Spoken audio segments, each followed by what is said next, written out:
காலையில எழுந்திருக்கும்போது அடடா இன்னைக்கு எதுவுமே செய்ய தோணலையே, மொத்த எனர்ஜியும் போன மாதிரி இருக்கேன்னு எப்படி வேணா ஃபீல் பண்ணிருக்கீங்களா? நம்ம எல்லாருக்குமே இந்த சேலஞ்ச் இருக்கு.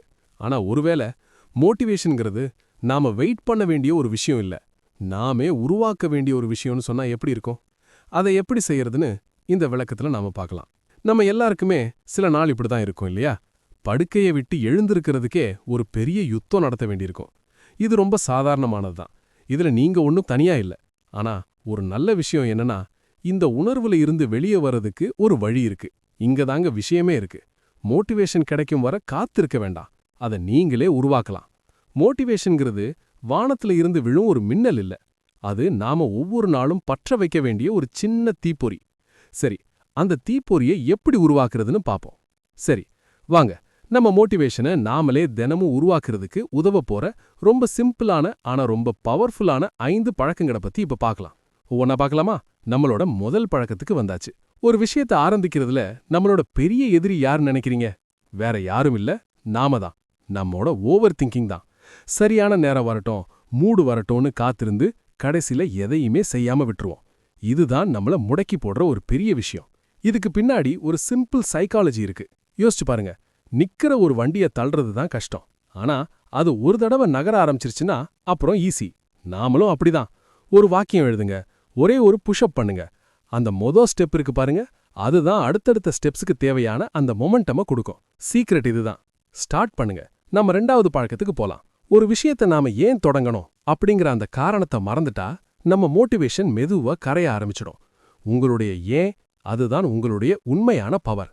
தினமும் காலையில ஜஸ்ட் ஒரு நிமிஷம் கண்ணை மூடி நீங்க இதை ஏன் பண்றீங்கன்னு யோசிச்சு பாருங்க. அது உங்க குடும்பத்துக்காக இருக்கலாம், உங்களுடைய பிரகாசமான எதிர்காலத்துக்காக இருக்கலாம், இல்ல நீங்க அடைய துடிக்கிற கனவுகளை கூட இருக்கலாம். உங்களுடைய ஏன் எவ்வளவு தெளிவா எவ்வளவு ஸ்ட்ராங்கா இருக்கோ அதை அடையிற எப்படிங்கிற வழி தானாவே உங்க முன்னாடி வந்து நிக்கும். அடுத்து 3வது பழக்கம். எனர்ஜிங்கிறது ஒரு தொற்று நோய் மாதிரி.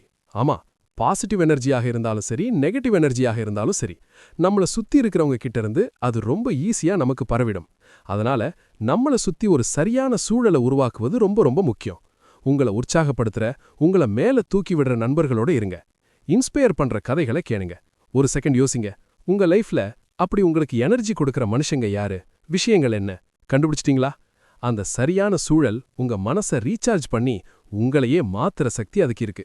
இப்போ 4வது பழக்கத்துக்கு வந்திருக்கோம். இது ரொம்பவே முக்கியமான ஒண்ணு. நாம செஞ்ச சின்ன சின்ன முன்னேற்றங்களை நாம பாராட்டி கத்துக்கணும்.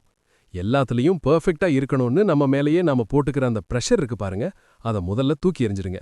அது தேவையே இல்ல. பெர்ஃபெக்ஷன், ப்ராக்ரஸ், இந்த இரண்டுக்கும் உள்ள வித்தியாசத்தை பாருங்க.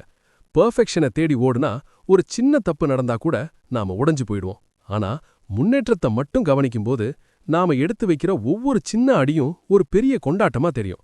ஒவ்வொரு நாளும் நீங்க அடையிற குட்டி குட்டி வெற்றிகளை கொண்டாடுங்க. இதுதான் உங்க தன்னம்பிக்கையை வளர்க்கும், உங்க மோட்டிவேஷனை உயிர் போட வைக்கும்.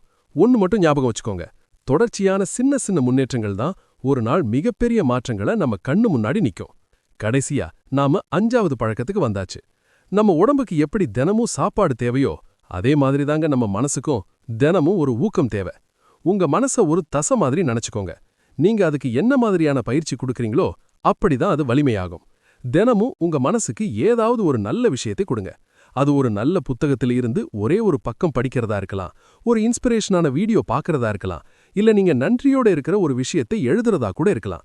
இங்க எவ்வளவு நேரம் செய்யறோங்கிறது முக்கியம் இல்ல, தினமும் செய்கிறோமா அப்படிங்கிற அந்த கன்சிஸ்டன்சி தான் ரொம்ப முக்கியம். ஒரு செடிக்கு தினமும் தண்ணீர் ஊத்துற மாதிரி உங்க மனசுக்கு தினமும் ஊக்கமளிங்க. சரி, நாம இவ்வளவு நேரம் பேசினதோட மொத்த சாராம்சம் இதுதான். மோட்டிவேஷன்ங்கிறது ஏதோ வானத்துல இருந்து திடீர்னு வர்ற ஒரு ஃபீலிங் கிடையாது. அது நாம ஒவ்வொரு நாளும் பொறுமையா விடாமுயற்சியோட உருவாக்குற ஒரு பழக்கம். அப்போ இன்னைக்கு உங்க மோட்டிவேஷனை உருவாக்க நீங்க என்ன செய்ய போறீங்க? இந்த 5ல ஏதாவது ஒன்னையாவது இன்னைக்கே முயற்சி பண்ணி பாருங்களேன். ஒரு சின்ன ஸ்டெப் தான், ஆனா அது ஒரு மிகப்பெரிய மாற்றத்துக்கு வழிவகுக்கும். ஞாபகம் வச்சுக்கோங்க, உங்க உந்துதல் உங்க கையில தான் இருக்கு. நம்பிக்கையோட செயல்படுங்க, நிச்சயம் முன்னேறலாம்.